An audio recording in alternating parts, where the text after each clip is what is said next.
कौन कौन? सनक, सनंदन, सनातन और सनत कुमार। दूसरे में वाराह अवतार, फिर संत नारद, नर नारायण, कपिल भगवान, दत्तात्रेय जी और यज्ञ भगवान। आठवां अवतार हुआ है भगवान शबदेव जी का। फिर पृथु अवतार हुआ, मत्स्य अवतार हुआ, कच्छप अवतार हुआ, धन्वंतरी अवतार हुआ और कहते हैं कि 13 नंबर पे मोहिनी अवतार लिया था भगवान ने। फिर नृसिंह भगवान का अवतार हुआ है, वामन भगवान का अवतार हुआ और इसके बाद में परशुराम जी का अवतार हुआ। फिर इसी क्रम में आगे महर्षि वेद व्यास जी का अवतार हुआ, जिन्होंने भागवत जी की रचना की है। अभी आगे बताएंगे कैसे रचना की उन्होंने। ये भगवान के 24 अवतारों में एक अवतार है व्यास जी।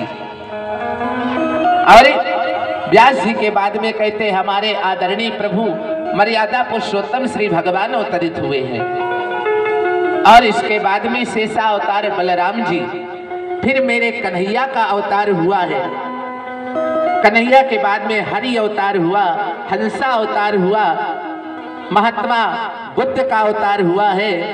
और इसके बाद में अब कलयुग चल रहा है। अभी कलयुग में भगवान का अवतार नहीं हुआ। अब 24वां अवतार जो होगा वो कल्कि अवतार होगा भगवान का। ये सूत जी ने बताया ऋषियों को कि इस क्रम से भगवान के 24 अवतार हुए हैं। और अवतार भगवान का कब होता है? युग के एक युग में 4 चरण होते, फिर एक चरण में 4 परार्थ होते हैं। तो अभी ये कलयुग का प्रथम चरण चल रहा है, जिसका दूसरा परार्थ है।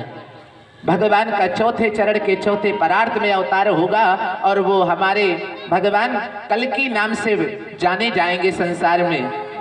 बोले बांके बिहारी लाल की। आज इन 24 अवतारों का वर्णन किया है सूत जी महाराज ने। इसके बाद में कहते हैं ये जो भागवत की कथा है ना, सौनक जी ने पूछा ये बताओ प्रभु ये इसकी रचना कब हुई, कहाँ हुई और कैसे हुई?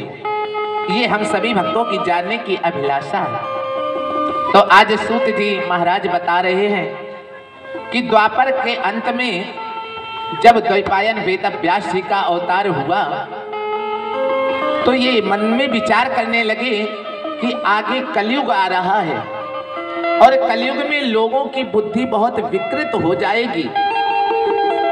संसार में लोगों का कल्याण कैसे होगा, इसके लिए हम क्या करें? मन में ये सोच रहे हैं। तो प्राचीन एक वेद था पहले, कौन? ऋग्वेद। तो उन्होंने ऋग्वेद के 4 भाग कर दिए व्यास जी ने। तो कौन कौन हो गए? सामवेद, अथर्ववेद और यजुर्वेद और ऋग्वेद। सबसे प्राचीन वेद तो ऋग्वेद ही है, लेकिन इसके 4 भाग हो गए। तो वेद का विभाजन करने से इनका नाम वेद व्यास पड़ गया। प्राचीन नाम इनका द्वैपायन है। लेकिन अभी भी मन में शांति नहीं है। क्यों नहीं है? क्योंकि जानते हैं कि वेदों की इतनी जटिल भाषा है, सबके समझ में नहीं आएगी। तो इन्होंने पंचम वेद की रचना कर दी है। पंचम वेद कौन? महाभारत की, जो कि पूरे ब्रह्मांड में सबसे बड़ा ग्रंथ है महाभारत। 60 लाख श्लोक है महाभारत में। लेकिन अब नहीं, कलयुग में मात्र 1 लाख शेष बचे हैं। लेकिन अभी भी अंदर से मन बहुत खिन्न है, संतुष्टि नहीं मिली, क्या करे? तो सूत जी कह रहे हैं कि सुनो ऋषियों, ये उदास बैठे थे कि नारद जी का आगमन हो गया।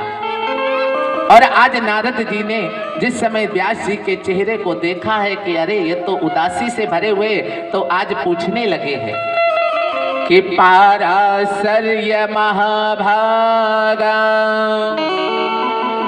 भवता कच्चिदात्मना परितुष्यत शारीरा आत्मा मानस एव वा।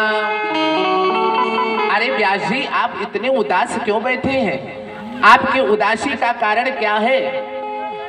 व्यास जी ने कहा, नारद जी मुझे खुद नहीं पता कि मेरी उदासी का और अशांति का कारण